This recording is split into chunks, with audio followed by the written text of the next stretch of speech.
Alright, today you're going to be checking out the P0504 code for the brake light switch circuit.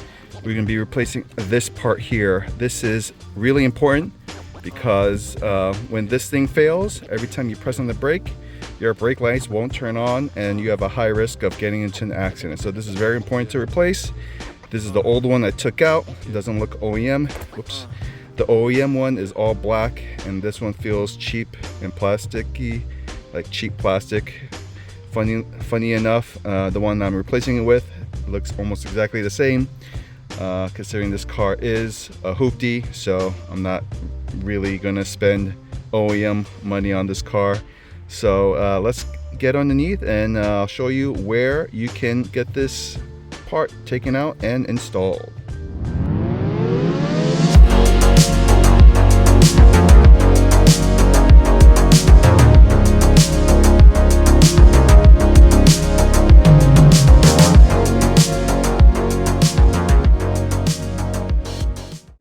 Alright, important note here, all switches are not created equal. It depends on the manufacturer.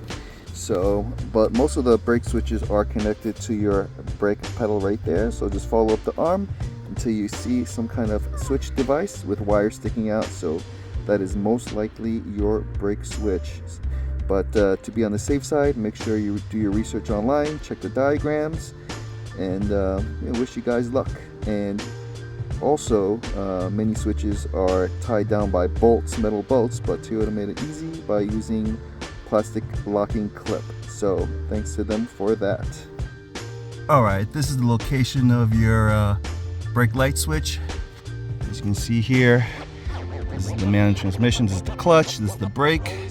So I'll follow up from your brake pedal and you should see it. So when you install it, you have to make sure when you push it all the way down that the button is fully pressed in. This thing is fully depressed, so the button should be pressed all the way down. To activate the brake light, you'll need to push the brake and expose the button. This will activate your brake lights. So you have to make sure when the brake is fully depressed and you're installing this thing, the button is fully pressed in. So that should be it. And this is the location, and like I said before, it's really simple. You just twist it off and pull it out, and then you can take off the metal, the plastic locking mechanism that fits into that slot over there. So this is really, really simple, and it takes only a few minutes. All right, so the way this mechanism works is this is a locking clip that goes into the metal slot.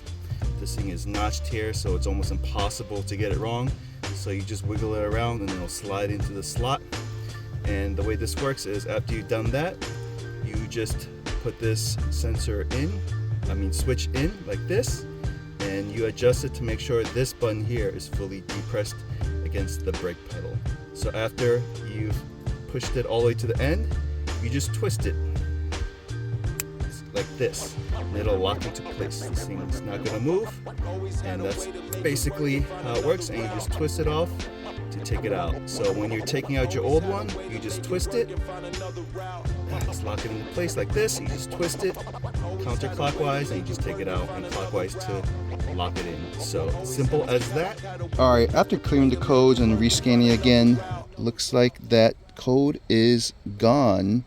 No more trouble codes, so I guess I'm gonna be driving around a little bit more and see if that code will pop up.